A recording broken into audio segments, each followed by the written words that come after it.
What's up, guys? Welcome back to the channel. Welcome back to the Bianconeri zone for another daily news show where we are going to talk about Tonali. Never happening because Newcastle set a 100 million euro price tag on him. Then there was a massive update on Veiga, which will probably shock everyone. And I'm actually still baffled that that's actually a real news bit because we could have had Veiga and for some reason we don't have Veiga. Then there's a new update on Ndoye because he is Tudor's main slash dream target, but he costs us a lot of money.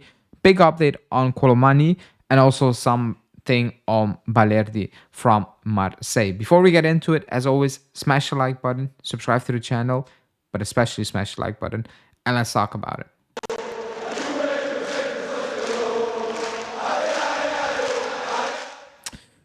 Okay, so let's start off with Tonali. This is coming from Romeo Gresti, saying that it appears that Newcastle initials request, so it's the first request whenever we made contact was 100 million euros.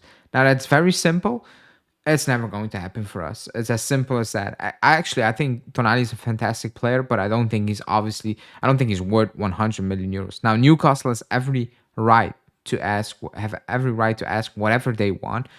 We're never gonna pay that because he's not worth that. One and two, we're not in a position to splash that on one player. The only way you can get a player like Tonali if he is like, I want to go back to Italy, and Newcastle are open to take Douglas Luiz. That being said, none of those two things are real at this moment in time. So we just need to accept it that the Tonali thing was the dream, probably Giuntoli's dream, or maybe the club's dream in general, because even if management changes, you still would assume they want Tonali at the club right now. But for 100 million euros, it's not going to happen. It's like Liverpool paying 150 million euros for Florian Wirtz, who is a baller, but that is just insane overpaying even for a fantastic player. But they can do it, we cannot do that. So forget about Tonali.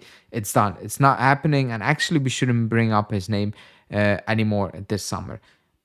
I actually want to talk about Veiga because Mirko Di Natale, in my opinion, dropped a bomb when it came to Veiga, because he said that Giuntoli received approval from Chelsea to extend Veiga's loan until the end of the Club World Cup, but the new management turned it down. There was no massive 50 million euro demand. Giuntoli was confident he could negotiate a deal for 30 million euros after the tournament to keep the player. Now, when I read that, it was literally my reaction. I was like, what's wrong with this club? Why would you not want to keep Veiga at the Club World Cup? And I've seen the discussions underneath Mirko Di Natale's post because we have too many defenders. Yeah, we have too many defenders, too many bad defenders. I don't care that Rugani came back. Leave it at home. Why is he coming to the Club World Cup? Why are players like Kelly? Yeah, we signed him permanently, so he's your player. But if Giuntoli agreed terms to keep Veiga for the Club World Cup, then why will you tell Chelsea and Veiga, no thanks, we're not going to do that? Why? And if Giuntoli was confident and he probably knew because of prior discussions that you can get Veiga for 30 million euros, then why would you turn that option down? Like, it makes zero sense. Whatever people say, we have too many, it makes no sense.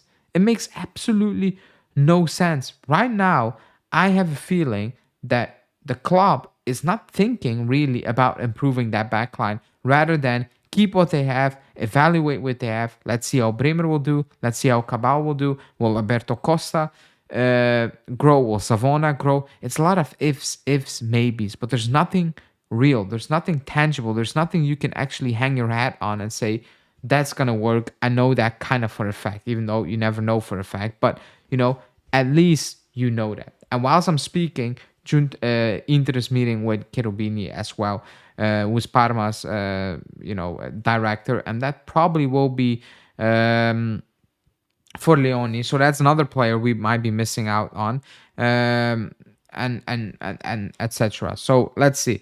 The Veiga news. This news is just baffling. I've read it. I thought about it many times, and I do not understand it.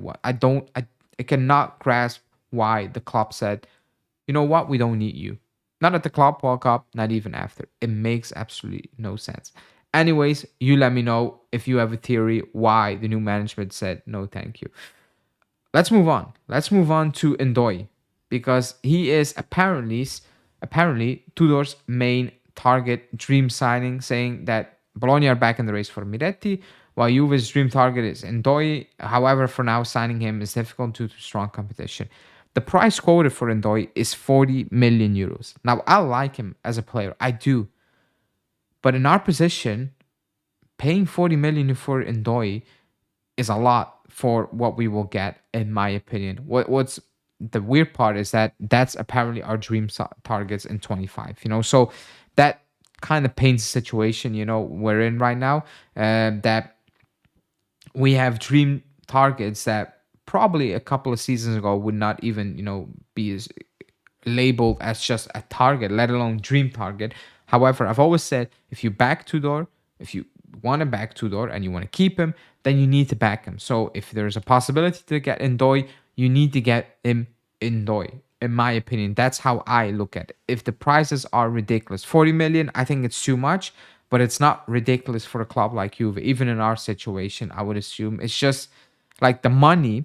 Let me rephrase it. 40 million is not insane for our situation, but the needs we have, I'm like, spending 40 million on Ndoye, I think we might be able to spend that bit better somewhere else. That's how I'm looking at it. But if Tudor's like, I need him and he can improve us, he can take us to the next level, then as a club, you need to try to make it work. That's that. Next, Kolo Muani, confirmed. Confirmed by Kolo Muani, confirmed by Komoli. However, Komoli said that we have reached an agreement for his loan, but he's also optimistic that we will manage to secure him next season. PSG hasn't closed the door. The player wants to stay with us, and that's good news for the upcoming season. Season two, PSG are open to do another loan, but they want an obligation for the season afterwards. And that is kind of the sticking point because the obligation is close to 45, 50 million euros, which is a lot because I think we already paid 5 million euros for a loan. And you will probably pay another 5 million euros for a loan, bring it up to 60, 65 million euros. Is Kolo Muani at this moment in time worth that money? No, he's not. And we are not in position to commit that money. So he's optimistic. We should be optimistic, I guess, also because he wants to say it's not a done deal for next season. It's nothing like that. But for now, he's at the Club World Cup, and that we will see. Then we will see. However, if you want to keep him from next season, after the Club World Cup, that needs to be sorted out ASAP. He needs to have a full preseason with Tudor.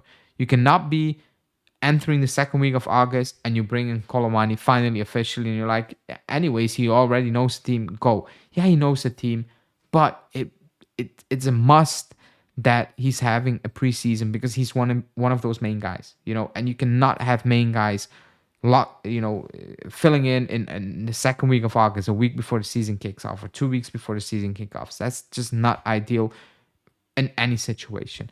And to wrap it up, it's Balerdi from Marseille, a player Tudor absolutely wants because he coached him. Everybody knows him, even Komoli knows him. But Marseille are not selling their captain. De Zerbi doesn't want to sell their captain. Now there's rumors out there that he's willing to leave and take a step forward in his career. I have not watched him, and I'm going to do a Komoli style. I've watched the data, the stats, and they look very good. But I don't know the eye test. I can look up data that make Gonzalez look good next season, but the eye test tells us he was been poor. So I don't know much of him, but he's a main target. But it's very difficult to get him because he's a captain, and PSG do not want to. Marseille do not want to sell, and especially De Zerbi doesn't want to sell.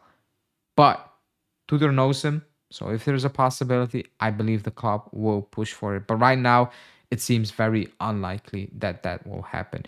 Anyways, like I said at the beginning of the video, hit the like button. Let me know what you think, especially about the Tonali news. Is it feasible? But Veiga, what do you make of that news report? Because I'm so confused when I've heard that. Let me know, and I'll speak to you guys soon. As always, ciao.